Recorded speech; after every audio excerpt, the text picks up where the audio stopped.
বিজয় সংকল্প সমাবেশ আয়োজন করে পঞ্চায়েত নির্বাচনের প্রচার অভিযান শুরু করল কাছাড় জেলা বিজেপি। শিলকুড়িতে বিজয় সংকল্প সমাবেশে ব্যাপক সাড়া। কাছাড়ে 2 জন জেলা পরিষদ সদস্য এবং 35 জন আঞ্চলিক পঞ্চায়েত সদস্যা বিনা প্রতিদ্বন্দ্বিতায় জয়ী। শ্রীমতী সুজাতা ময়রা বালাদন খড়গপুর, শ্রী বিনোদ শর্মা হরিনগর, শ্রীমতী পাপড়ি ঘোষ বোয়ালি চেঙ্গুর কাপ্তানপুর বড়মান্দা, শ্রী ওয়াই শরৎচন্দ্র সিং সিঙ্গিরবন্দ, শ্রীমতী সুস্মিতা গোয়ালা ছোটমান্দা। আজ বরাক উপত্যকা উন্নয়ন বিভাগের মন্ত্রী কৌশিক রায়, সাংসদ পরিমল শুক্লবৈদ্য, কাছাড় জেলা বিজেপির সভাপতি রূপম সাহা সহ অন্যান্য বিজেপির নেতারা বিজেপি সরকারের উন্নয়নের খতিয়ান তুলে ধরে পঞ্চায়েত নির্বাচনের প্রচার অভিযান শুরু করেছেন শিলকুড়িতে। তাদের কথায় রাজ্যে উন্নয়নের জোয়ার বইছে। আগামী দিনে বিজেপির হাত ধরে আরও উন্নয়ন হবে এই বরাক উপত্যকায়। এতে মানুষ সাড়া দেবেন। এ ব্যাপারে বিজেপির প্রতি জনগণের ভরসা রয়েছে। কাছাড় জেলায় কংগ্রেসের অস্তিত্বই নেই। কংগ্রেসের এক বিধায়ক বলেছেন, জেলা সভাপতি অভিজিৎ পাল নাকি টিকিটের বিনিময়ে অর্থ নিয়েছেন। অনেক পঞ্চায়েতে বিরোধী দল কংগ্রেস কোনো ধরনের প্রার্থী দিতে পারেনি। এটা খুবই লজ্জার বিষয়। নির্বাচনের পূর্বে 2টি জেলা পরিষদ সদস্য এবং সেখানে 35টি আঞ্চলিক পঞ্চায়েত সদস্য পদে নির্বাচনের পূর্বেই বিজয় সম্ভব হয়েছে। এটা একমাত্র হয়েছে মুখ্যমন্ত্রী ডক্টর হিমন্ত বিশ্ব শর্মার উন্নয়নমূলক কাজের ফলে। এদিন 2 জেলা পরিষদ সদস্য এবং 35 জন আঞ্চলিক পঞ্চায়েত সদস্যকেও সংবর্ধনা জানানো হয় এই বিজয় সংকল্প সমাবেশে। হিমন্ত বিশ্ব শর্মা মহাশয়ের নেতৃত্বে আসামের প্রশাসন, প্রতি জেলা প্রশাসন হোক, প্রতি জেলার পুলিশ প্রশাসন হোক, নিরপেক্ষতা বজায় রেখে প্রত্যেক মানুষ যাতে নির্বাচনে প্রতিদ্বন্দ্বিতা করতে পারেন সেই ব্যবস্থা সুনিশ্চিত করার কাজ আমরা করেছি।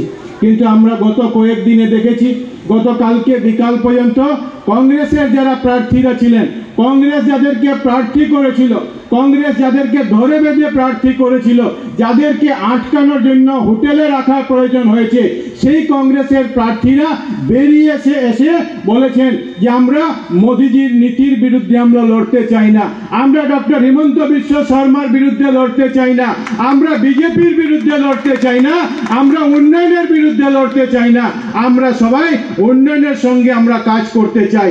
আর দেখেছেন আপনারা যে 34 জন আঞ্চলিক পঞ্চায়েত ভারতীয় জনতা পার্টির বিনা প্রতিদ্বন্দ্বিতায় নির্বাচিত হয়েছেন, 2 জন জেলা পরিষদ বিনা প্রতিদ্বন্দ্বিতায় নির্বাচন হয়েছে, যেটা কাছাড়ে কোনোদিন কংগ্রেস করে দিতে পারেনি। কারণ মানুষের বিশ্বাস কংগ্রেসের প্রতি কোনোদিন ছিল না। কংগ্রেস জোর জবরদস্তি করে নির্বাচন আগের দিকে পরিচালিত করত। আর কংগ্রেসের আশা যে হয়তো বিজেপিও তাদের মতো করবে। কিন্তু আপনারা সবাই জানেন, আমরা সবাই জানি, সাংবাদিক বন্ধুরা সবাই জানেন যে আমরা বলে থাকি, আর শুধু বলে থাকি না, আমরা সেই নীতিতে বিশ্বাস করি যে BJP is a party with difference. আমরা কোনোদিন প্রশাসনকে কাজে লাগাই না। আপনারা জানেন যে কংগ্রেসের সরকারের সময় এই কাছাড় জেলায় রেকর্ড আছে যে ভারতীয় জনতা পার্টির প্রার্থীদেরকে, এই কাছাড় জেলায় রেকর্ড আছে যে অন্য অকংগ্রেসী প্রার্থীদেরকে আসবিটিতে এই রেকর্ড কংগ্রেসের আছে। এই জানা আপনাদের সবার আছে যে আমরা দেখেছি যে জেলা শাসকের কার্যালয়ে শিলচর ব্লকের আঞ্চলিক পঞ্চায়েত সভাপতি নির্বাচনের সময় কংগ্রেসের এক মন্ত্রীর সামনে কংগ্রেসে সেই সময় একজন এডিসি কিভাবে হাতের মধ্যে হেড টেল করে সেটাকে পাল্টে দেওয়ার কাজ করেছিলেন। সে ঘৃণ্য রাজনীতি কংগ্রেস করে, ভারতীয় জনতা পার্টি সেই রাজনীতি করে না। মানুষ বিজেপির প্রতি আজকে বিশ্বাস রাখেন, মানুষের কোনো ভরসা কংগ্রেসের প্রতি নেই। আজকের দিনে এখানে আমি যখন এসেছি, মন্দিরে যখন পূজার আগে আমরা এসেছি, কংগ্রেসের প্রার্থী 2 জন আমাকে ফোন করেছেন। কালকে রাত্রেবেলা কংগ্রেসের একজন প্রার্থী ফোন করেছেন, ফোন করে বলেছেন দাদা নমিনেশন উইথড্র করার সময় আছে কিনা। আমি বললাম যে বিকালবেলা 3টায় শেষ হয়ে গেছে। উনি বললেন না, একটা কিছু ব্যবস্থা করুন, আমি কংগ্রেসের থেকে প্রার্থী, আমি মনোনয়নপত্র প্রত্যাহার করব। আর সঙ্গে আমারও একজন, উনি বলেছেন যে আমার সঙ্গে আরেকজন নির্দল প্রার্থী আছেন, উনিও বলছেন প্রত্যাহার করবেন, একটা ব্যবস্থা করে দিন। আমরা কংগ্রেসের মতো সেই ব্যবস্থার রাজনীতিতে যাইনি। আমি বলেছি যে আপনি মনোনয়ন দিয়েছেন, আপনি আমাদের বিরুদ্ধে, বিজেপির বিরুদ্ধে লড়াই করুন, আপনি জিতুক, বিজেপি জিতুক, গ্রামের উন্নয়নের কাজ হওয়ার প্রয়োজন। উনি বলেছেন আমি প্রার্থী হতে চাই না। আর যদি আমি বলেছি ওনাকে যে আপনার নাম তো ব্যালটে থাকবে, উনি বলেছেন যে ব্যালটে থাকুক, আমার কোনো আপত্তি নেই, কিন্তু আমি বিজেপি জয়েন করব আর আপনার প্রার্থীর হয়ে আমি প্রচার করব। ব্যালটে থাকলেও আমি বলে দেব যে আমাকে যাতে ভোট না দেয়। এই আজকের দিনে এই পরিবর্তন ভারতীয় জনতা পার্টি এনে দিয়েছে। ভারত আবার জগৎ সভায় শ্রেষ্ঠ আসন, ওই শ্রেষ্ঠ আসন লোয়ার ক্ষেত্রে আমরা যে ভারত মাতা কি জয় বলি আর বলি ভারতীয় জনতা পার্টি জিন্দাবাদ বলি, তো সবাই বলেছেন, আপনারাও বলেছেন। কেন বলি? যে ভারত মাতার যদি জয় নিশ্চিত করতে হয় বিশ্বের কাছে, তাহলে ভারতীয় জনতা পার্টি লাগবে। ভারতীয় জনতা পার্টি ছাড়া কোনো শক্তি নেই এই দেশে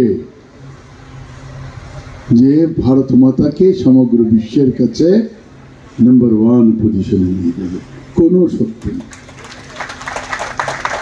আর সঙ্গে সঙ্গে এই কথা বলতে হয়, পঞ্চায়েত রাজ যতদিন পর্যন্ত ভারতীয় জনতা পার্টির হাতে আসবে না, ততদিন ভারতীয় জনতা পার্টির জয় সম্ভব না। পঞ্চায়েত রাজ কি এখানে বলেছেন যে আমরা, দীনদয়ালজি বলেছেন অন্তোদয়ের থেকে। অন্তোদয় কোনটা? ওই গ্রুপটা একটা একটা করে সমগ্র ভারতবর্ষে গ্রুপের, পঞ্চায়েতের গ্রুপের রচনা হয়েছে। সবকটা গ্রুপে যদি ভারতীয় জনতা পার্টির নেতৃত্ব না থাকে, কর্তৃত্ব না থাকে, তাহলে মা ভারতীর জয় সম্ভব নয়, তাহলে মা ভারতীর উন্নয়ন সম্ভব নয়।